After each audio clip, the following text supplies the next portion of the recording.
उन्होंने पाठ्य पुस्तकों के उस कार्टून को, जिसमें बाबा साहब भीमराव अंबेडकर के चित्र को पंडित नेहरू के द्वारा कोड़े मारने के एक कार्टून के माध्यम से दिखाया था, एक कांग्रेस की कुत्सित मानसिकता को दिखाता है। बाद में जब विरोध हुआ तो तत्कालीन मानव संसाधन विकास मंत्री कपिल सिब्बल को माफी मांगनी पड़ी थी और ये पुस्तकों को वापस करना पड़ा था। कौन नहीं जानता है कि बाबा साहब भीमराव अंबेडकर को पहला आम चुनाव 1952 में मुंबई नॉर्थ से, फिर 1954 में उपचुनाव हराने का कार्य भी तो कांग्रेस ने ही किया था। यहां तक कि पंडित नेहरू बाबा साहब भीमराव अंबेडकर के विरोध में प्रचार करने के लिए गए। जब वे बाबा साहब भीमराव अंबेडकर भंडारा से चुनाव लड़ने के लिए गए महाराष्ट्र में, वहां पर भी उन्हें पराजित करवाया कांग्रेस ने। कांग्रेस कभी नहीं चाहती थी कि बाबा साहब भीमराव अंबेडकर संसद में जाएं, दलितों की आवाज बने, वंचितों की आवाज बने, और सदैव उन्हें अपमानित करने का काम करती थी। कांग्रेस लगातार, कांग्रेस की मंशा हमेशा ये रही, और कांग्रेस ने न केवल उन्हें हराया बल्कि उन्हें हराने के लिए बाबा साहब भीमराव अंबेडकर के जो अनन्य सहयोगी थे नारायण काजोलकर, उन्हें तोड़ करके उन्हें ही बाबा साहब भीमराव अंबेडकर के खिलाफ चुनाव लड़वा दिया था। और हम सब जानते हैं कि उन्हें चुनाव लड़ाने के परिणति क्या थी, बाबा साहब चुनाव हारे। और उन्हीं काजोलकर को कांग्रेस ने 1970 में पद्म पुरस्कार से भी सम्मानित किया। कांग्रेस ने बाबा साहब भीमराव अंबेडकर की महापरिनिर्वाण के बाद कहीं भी उनकी स्मारक नहीं बनने दिया। जो भारतीय जनता पार्टी ने स्वर्गीय अटल बिहारी वाजपेयी जी के समय और आज आदरणीय प्रधानमंत्री नरेंद्र मोदी जी के समय जो पंचतीर्थ बने हैं, ये भारतीय जनता पार्टी ने बनाए हैं, कांग्रेस ने नहीं। कांग्रेस ने कभी नहीं बनने दिया। बाबा साहब भीमराव अंबेडकर को कभी पद्म पुरस्कार तक नहीं लेने दिया। भारत रत्न भी बाबा साहब भीमराव अंबेडकर को तब मिला जिस सरकार में भारतीय जनता पार्टी सपोर्ट कर रही थी।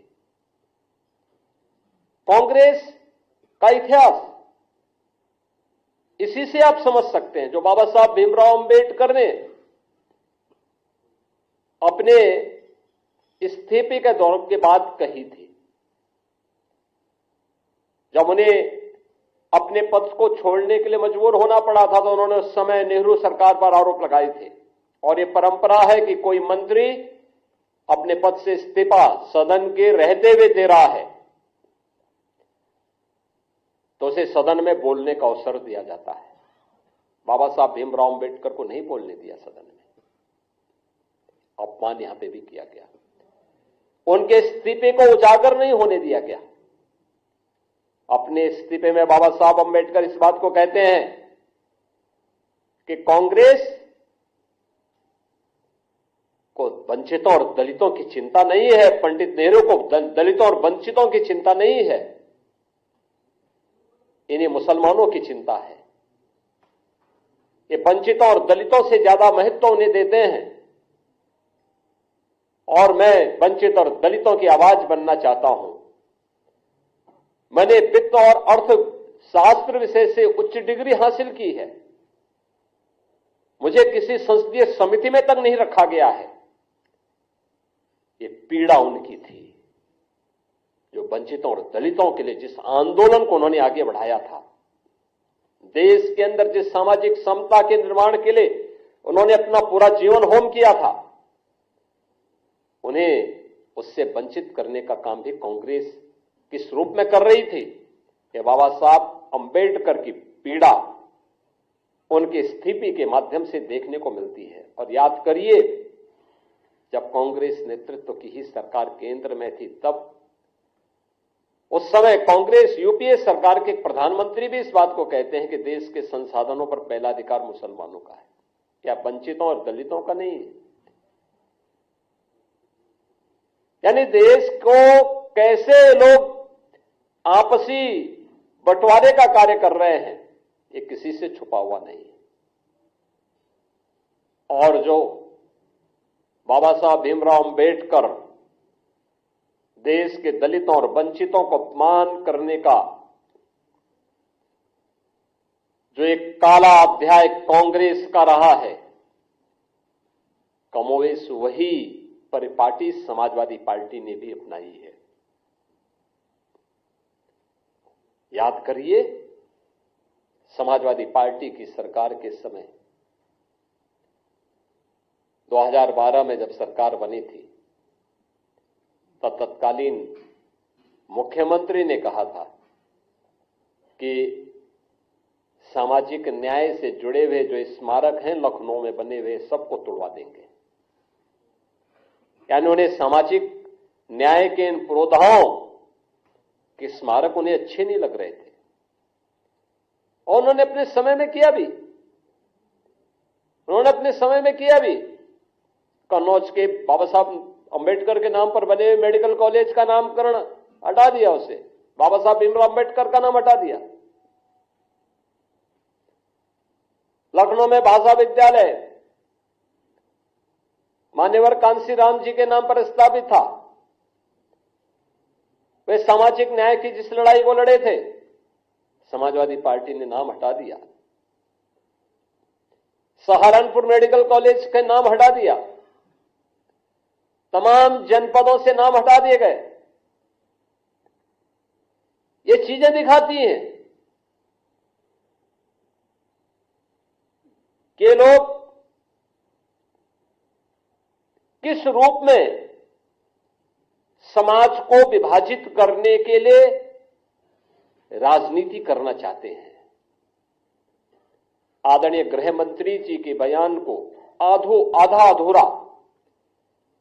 आधा अधूरा मीडिया के सामने प्रस्तुत करके उसके नाम पर किस प्रकार से अपनी राजनीतिक रोटियां इनके द्वारा सेकी जा रही है, किस तरीके से समाज को गुमराह करने का कार्य किया जा रहा है।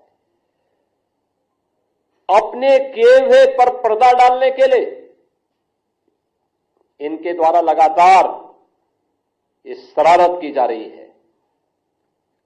इन लोगों ने अपने कालखंड के दौरान, अपने कार्यकाल के दौरान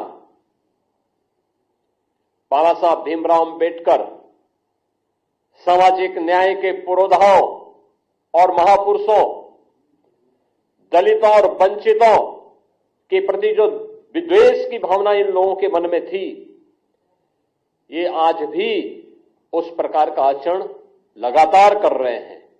और यही कारण है कि जो भारतीय जनता पार्टी लगातार प्रधानमंत्री मोदी जी के नेतृत्व में दलितों और वंचितों के लिए नई नई योजनाएं ला रही है, उनके उत्थान के लिए कार्य कर रही है। जीरो पॉवर्टी के लक्ष्य को प्राप्त करने के लिए उन्हें 100% सिचुएशन के लक्ष्य की ओर बढ़ाने के लिए पूरी ईमानदारी के साथ कार्य कर रही है। इन सब के पीछे प्रेरणा बाबा साहब भीमराव अंबेडकर की है। उत्तर प्रदेश में हमारी सरकार ने स्वयं लखनऊ में बाबा साहब भीमराव अंबेडकर के नाम पर बाबा साहब अंबेडकर इंटरनेशनल सेंटर की स्थापना हम लोग कर रहे हैं। उत्तर प्रदेश के अंदर हर सरकारी कार्यालय में बाबा साहब भीमराव अंबेडकर का चित्र हमारी सरकार के समय, डबल इंजन की सरकार के समय लगे हैं। आजादी के बाद उत्तर प्रदेश से पहला दलित देश का राष्ट्रपति भी बनता है। पहली बार देश के अंदर कोई महिला जनजाति समाज से जुड़ी हुई एक मातृशक्ति भारत के सर्वोच्च संवैधानिक पद पर बैठती है। प्रधानमंत्री मोदी जी की प्रेरणा, उनकी लीडरशिप सबको सम्मान देने की है। गृह मंत्री जी के एक बयान को संसद में, वह भी संविधान दिवस के अवसर पर, और संविधान दिवस का यह आयोजन भी 26 नवंबर की तिथि को संविधान दिवस के रूप में पूरा देश आयोजित करके बाबा साहब भीमराव अम्बेडकर के प्रति अपनी श्रद्धा और सम्मान का भाव व्यक्त करें।